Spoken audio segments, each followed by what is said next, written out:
We've got a heated debate between Mehdi Hasan and Piers Morgan covering Gaza, Lebanon, as well as Kamala and Trump, which is what we're going to focus on more for this video. I might have to break this down into two segments to fully cover everything, as it was a really good conversation, but I've got what I would consider the best parts for us to jump in and look at. 500 people were killed on Monday, 100 women, 50 children. I assume you condemn that and don't support the killing of civilians in Lebanon, right? 500 people died. That's the equivalent of 30,000 Americans or 6,000 Brits in a day. Sure. And yet we started this interview with Hezbollah Charter. So if you're going to talk about styles, you're focusing on the wrong thing. Okay. I'm going to focus on 500 people dead.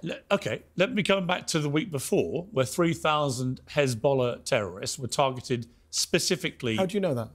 What do you mean? How do I know that? You just said 3,000 Hezbollah terrorists were targeted. How many was it? I don't know. I'm asking you. Made the claim. How That do you is know what's been reported. By Do who? you dispute that? Yeah, I dispute everything Israel But says. you They don't lied know the for real a year, number. Piers. You don't know the real number. But I didn't give a number. You did. This was the largest one-day bombing seen in Lebanon since 2006. The 2006 day was also carried out by Israel. I know, massive surprise. And yet Piers, right-wingers, and Zionist liberals and media want to frame everything as the terrorist Arabs need condemned while they carry water for the terrorism of Israel. And why would you believe Israel at this point? They've lied about multiple targets saying Hamas were there, then reporting proved that it wasn't. The school that they bombed in August, Al-Shifa Hospital, the residential building they leveled where 100 was killed, all civilians. At this point, it's just the same old tired playbook. If you're buying into that, I have a bridge to sell you. But it's also a self-defeating point that Piers is trying to make here. If Israel can indeed somehow specifically target their attacks and minimize collateral damage to the way he was going to portray, why haven't they done that in Gaza as well? Why are they carrying out destruction on a genocidal level and leaving Gaza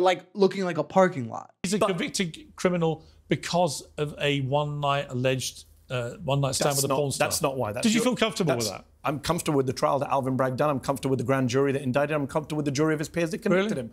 But you can't be comfortable. And I'm actually, what I'm uncomfortable with is that a bunch of his own judges now are protecting him from justice elsewhere. That makes America look like a quote-unquote banana republic.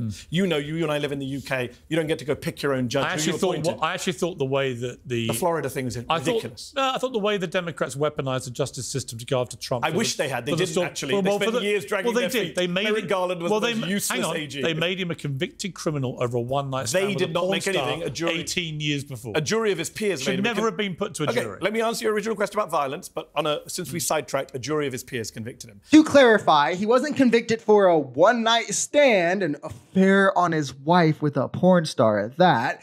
He was convicted for using campaign funds to pay her hush money, specifically to help his campaign and get him elected, as they showed multiple instances of him saying, if this came out, my campaign would be ruined. And he lied about what he used the funds for, instead saying that he was paying back Michael Cohen when he wasn't, which constitutes two crimes.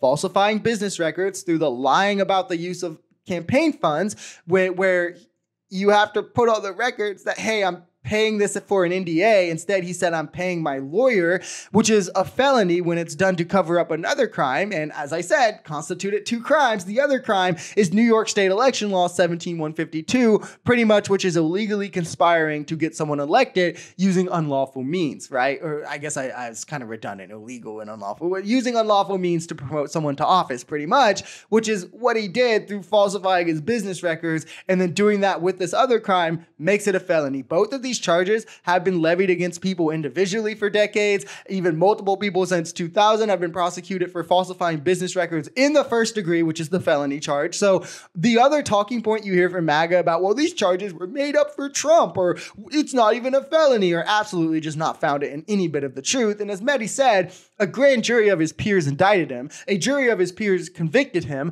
Of course, MAGA copes here by pretending that both the grand jury and the jury are in on the conspiracy against Trump. That includes every judge, everyone, even the ones he appointed, every AG, every DA, all courts, every institution, all Democrats, any Republican that disagrees with Trump, the media, and half of America, because that's definitely more believable than him just being a criminal. They will actually try to make the case that Republicans who do crime in New York shouldn't be prosecuted.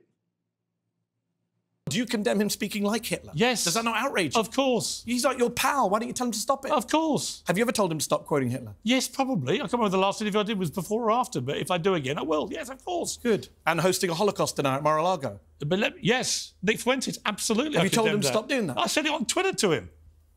Don't let white supremacists anywhere near you. Why are you doing that? No, that's not condemnation. That's a question. I think it's condemn it. Condemn it. It's disgusting. It's appalling. It's appalling. Good. There you are. Agreement. You're trying to regulate my speech. I love when we agree. You said that Trump called for the ethnic cleansing of legal immigrants in the United States. No, he didn't. Yes, he did. No, he didn't. What did he say? He said he wanted to deport illegal immigrants. No, he didn't actually. Yes, he did. Piers, you're wrong. That's what he said. Again, anyone can play the tape after his interview. You're wrong. You should do better homework. Ethnic cleansing is the forced expulsion, I love your team. usually involving killing of members of a specific religious or ethnic group. Hold on. That's what ethnic cleansing I really is. like your team. I deal with them a lot when I come in there. But you should talk to whoever did your research, because that's wrong. You know what he said? Go watch the clip. It's on tape. He said, we've got to get rid of them from Springfield. Yeah. Who are the people in Springfield? Haitians. They're not illegal immigrants. So it's interesting, Springfield. Hold on, no, don't jump around. You just got something wrong. Trump has a long history of this appalling rhetoric towards minority groups and actions and surrounding himself with these people. First, it was Steve Bannon, who's an open racist. You can go and just see the things he's had to say about ethnic groups. Trump then had Nick Fuentes, a self-avowed neo-Nazi, and Kanye West, who said he loves Hitler, at the White House while he was president to speak with him. And now he campaigns with Laura Loomer, a self-described white nationalist who regularly tweets racist things like saying the White House will smell like curry if Kamala gets in. So you can't even say that, well, he was just tricked or he didn't know any better. Like, this is a pattern of behavior at this point. It's not a coinky dink, if you want to say, along with his direct rhetoric quoting Hitler, saying immigrants are criminals as well, lying about immigrants eating pets. And this is why when people ask those on the left why we consider him racist, it's because it's obvious that he's racist. He's the meme of a dude at a KKK rally who's like, no, I'm just here to party with my friends. I don't hate black people. Like, and then pulls his hood up, and he absolutely called for what would amount to ethnic cleansing of Haitian immigrants, went as far to say that these places need liberated, that they've got to send them back, that we've got to get rid of them. We've covered it all. He said these things verbatim, and these are legal immigrants who have massively helped Springfield. Property values are rising directly because of them. There was a boom in the local economy directly because of them. And JD Vance has gone as far to say, well, yeah, we just consider them illegal anyway. So, like, who cares about the law or anything? I mean, we got a convicted felon nominee. So, like, we'll just subvert the law at any chance we can, which is a scary stuff. It's also racism, and it shouldn't be anywhere near our highest office.